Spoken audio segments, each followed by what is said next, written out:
Assalamu alaikum students, this is Educate Samra Irshad and you are watching Gist of Law.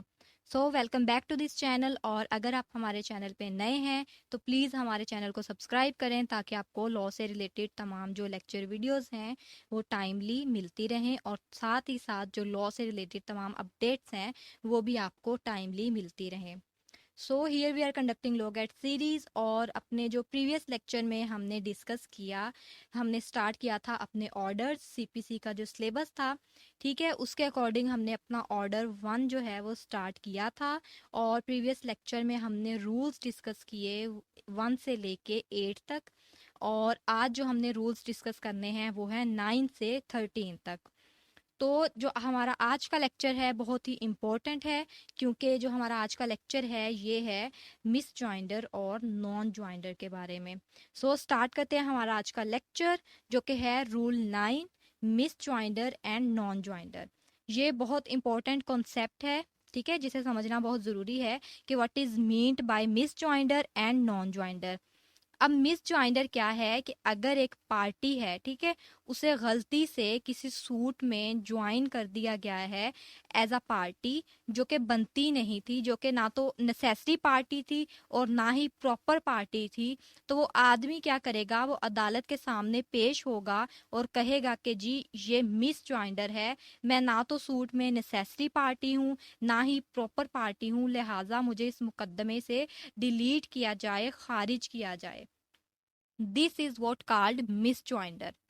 अब इसके बाद non joinder का क्या मतलब है कि ऐसी पार्टी जो कि नेसेसरी पार्टी थी या फिर प्रॉपर पार्टी थी, जिसका सूट में होना जरूरी हो, ठीक है, और उसको ऐड ना किया गया हो तो एज अ पार्टी, ठीक है, तो ये क्या हो गया, ये नॉन ज्वाइंडर हो गया कि जो नेसेसरी पार्टी थी उसको ऐड नहीं किया गया। तो वो क्या कहेगा अदालत के सामने पेश होकर कि जनाब मुझे ऐड किया जाए, मैं इस सूट की एक नेसेसरी पार्टी हूँ, ठीक है। अब यहाँ पे बेयर एक्ट पे क्या लिखा हुआ है, no suit shall be defeated by reason of the misjoinder और नॉन ज्वाइंडर ऑफ पार्टीज। अब नॉन ज्वाइंडर और मिस ज्वाइंडर का जो डिफरेंस है, ठीक है, जो कॉन्सेप्ट है वो हमने पढ़ लिया है, ठीक है। अब मैं आपको एग्जाम्पल से समझा देती हूँ। फॉर एग्जाम्पल, एक पार्टीशन का सूट है जिसमें जो 4 भाई हैं उन्होंने उनका एक पार्टीशन का सूट है जिसमें 3 भाइयों ने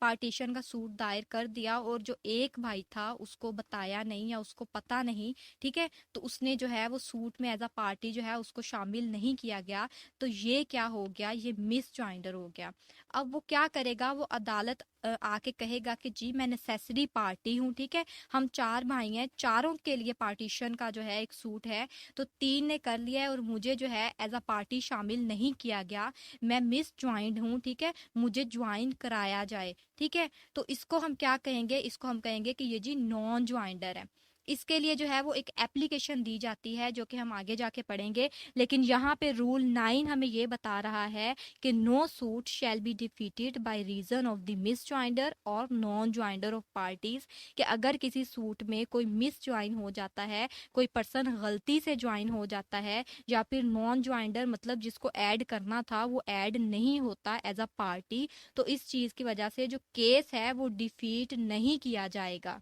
And the court may in every suit deal with the matter in controversy so far as regards the rights and interest of the parties actually before it, कि जो कोर्ट है वो उनके तमाम जो राइट्स वगैरह हैं, उनके इंटरेस्ट हैं, वो सारे के सारे जो है इन मैटर ऑफ कंट्रोवर्सी डिटरमाइन करेगी, ठीक है, कि किसका केस में कितना इंटरेस्ट बनता है।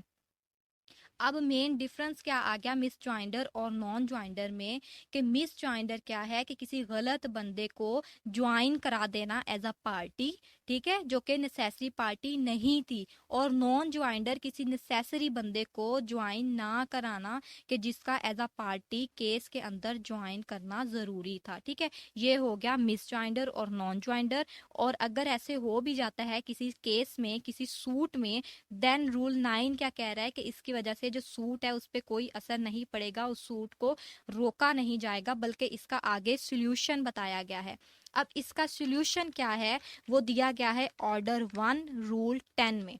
ठीक है। अब रूल 10 क्या है, जो लोग प्रैक्टिस करते हैं वो अक्सर ये जो वर्ड है इस्तेमाल करते हैं कि जी 110 की एप्लीकेशन दे दो।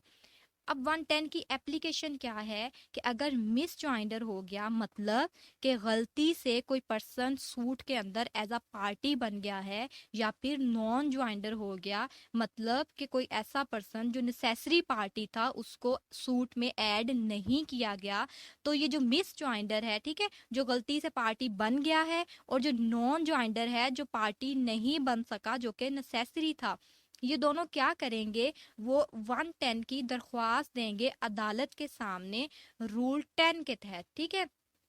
रूल 10 के तहत वो अदालत में दरख्वास्त देंगे, और अदालत क्या करेगी, अदालत फिर उन देखेगी कि जी कौन सी पार्टी जो है वो नेसेसरी पार्टी है, और कौन सी पार्टी जो है वो प्रॉपर पार्टी है, या फिर मिस जॉइंडर जो हुआ है या नॉन जॉइंडर। ठीक है, अब बेयर एक्ट में क्या दिया गया है, रूल 10 है suit in name of wrong plaintiff. ठीक है, कि जो प्लेंटिफ है वो गलत ऐड हो गया, या फिर डिफेंडेंट जो है वो गलत ऐड हो गया। अब इसका जो है वो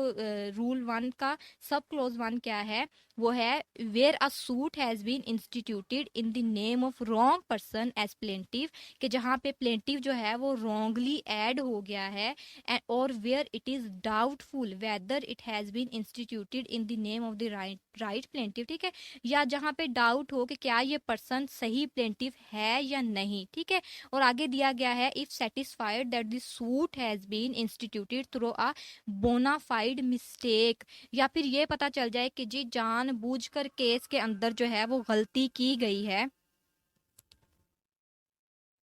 मतलब मिस ज्वाइंडर है या फिर नॉन ज्वाइंडर है, कि जिसको ऐड करना था उसको ऐड नहीं किया गया, और जिसको ऐड नहीं करना था as a party in a suit उसको ऐड कर दिया गया है, तो कोर्ट क्या करेगी, कोर्ट पे स्ट्राइक आउट और ऐड पार्टीज। अब इसका क्या मतलब है, सिंपली हम इसको समझते हैं कि कोर्ट क्या करेगी, कोर्ट ऑर्डर देगी फॉर एडिशन और डिलीशन ऑफ पार्टी। ठीक है, कि कोर्ट कहेगी कि जो नॉन ज्वाइंडर है उसको ऐड किया जाए, ठीक है, कि जिसका सूट के अंदर होना जरूरी है, और जो मिस ज्वाइंडर है उसको डिलीट कर दिया जाए सूट में से, क्योंकि वो जो है वो नेसेसरी पार्टी नहीं है। इसके बाद हमारा रूल 11 आ गया, कंडक्ट ऑफ सूट।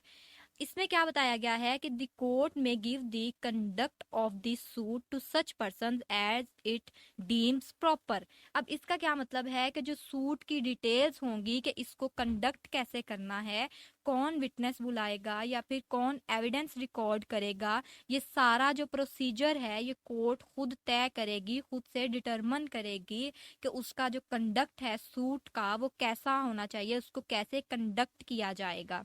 इसके बाद रूल 12 आ गया, appearance of one of several plaintiffs और डिफेंडेंट्स फॉर अदर्स,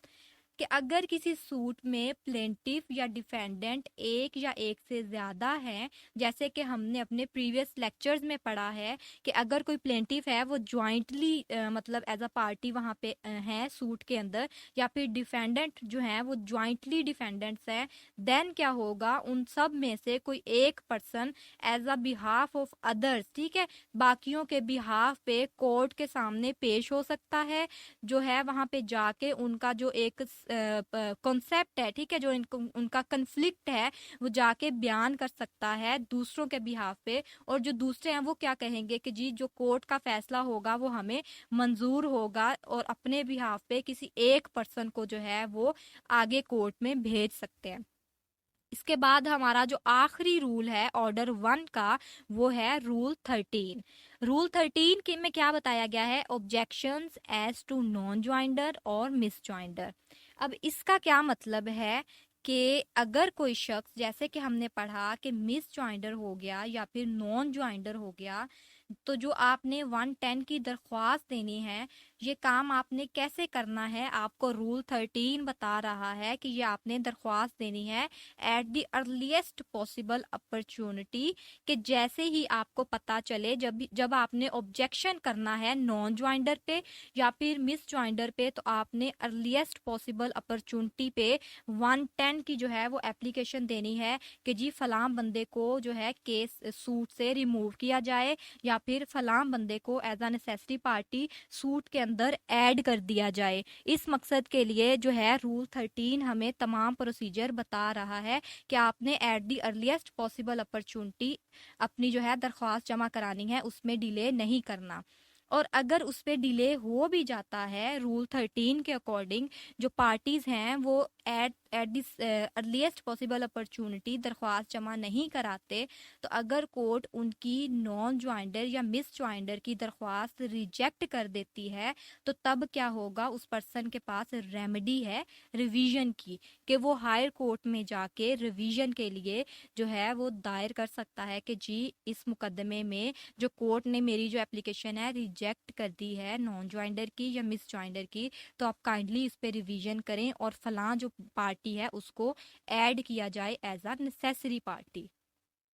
तो ये तो था हमारा रूल ऑर्डर 1। ठीक है,